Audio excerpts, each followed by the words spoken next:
Hello, my amazing children. This is Grandma Carla, and I have been gone a long time. I am here today to read you 10 Tales of Christmas. It's getting close to Christmas time, and I wanted to do something special for Christmas. And this is a collection of some really old, great stories that were written long ago, not that long ago. I mean, a lot of them were written just a little bit before Grandma Carla was born. That's pretty old, huh? But I wanted to read this to you in celebration of Christmas, when we celebrate Christ's birth, and also celebration of Grandma Carla coming back to reading on her channel again.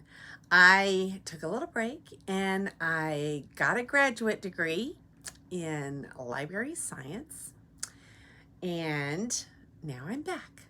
So here we go, and we're going to read 10 Tales of Christmas. This is a collection by Lynne G. Miller, and we're going to read the first one tonight, which is Colin's Christmas Candle. And this was originally by Barbara Raferty. And I'll have to find, it says that it was originally written for Child Life magazine in 1956. Grandma Carla was born in 1958. Let's see how this story stood the test of time. If stories are still around after a long time, they're usually pretty good. Let's listen. Colin's Christmas Candle.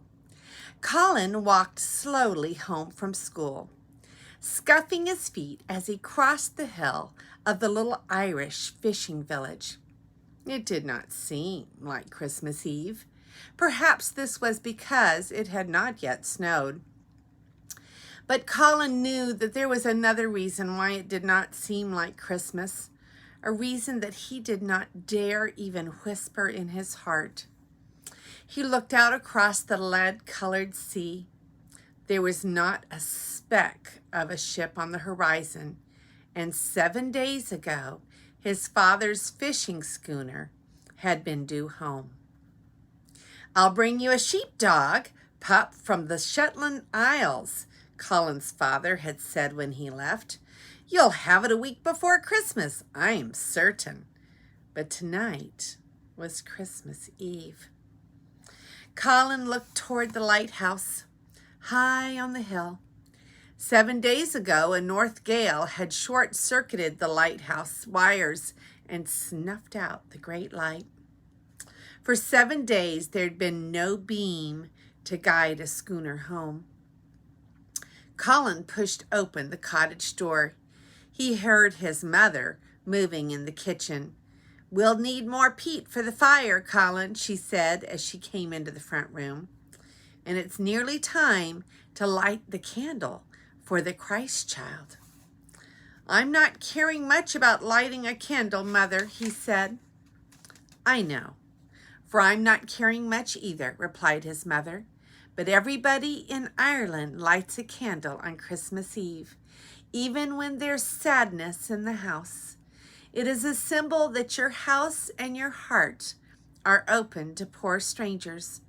Come now, I've 2 candles, one for each of us. If you gather some peat, we'll be ready for supper soon." Colin went outside to gather the peat.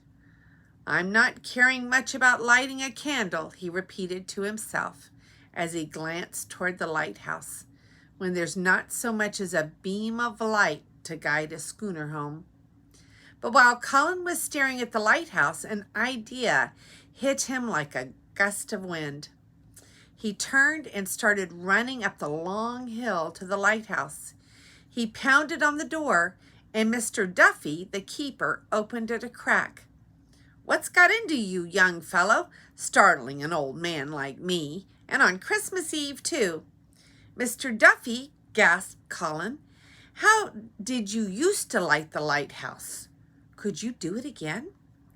Why, the electric batteries are blown, my boy, dead as can be, and none to be brought from here to Dublin. I mean, how did you light the lighthouse before there were such things as batteries? Why, by the oil lamp that's buried in the cellar. Now, what wild things have ye in mind?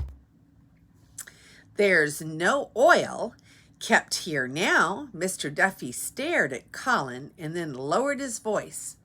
Sure, 'tis your father you're thinking of, if he's one of those on the lost schooner. Would kerosene light the lamp? Well, I suppose, Mr. Duffy mused. But don't go getting any ideas in your head, lad. I'd like to see anyone find a spare quart of kerosene in this village, much less enough to... Colin was gone before Mr. Duffy could finish his sentence. Down the hill he ran, back to the cottage. Quickly he gathered 4 pails from the kitchen and darted for the door. His mother ran after him to the steps. Colin, 'tis time to light. Colin! But he was gone. Colin knew that a candle in an Irish home on Christmas Eve meant that any stranger coming to the door would be welcomed and given whatever he asked. It was 5 o'clock now, and he could see candles beginning to glow in every cottage in the valley below him. He didn't stop running until he came to the first house. Could you spare me but half a cup of kerosene from your lamp? He asked. Have you any kerosene in your cellar? Colin went to every house where a candle shone in the window.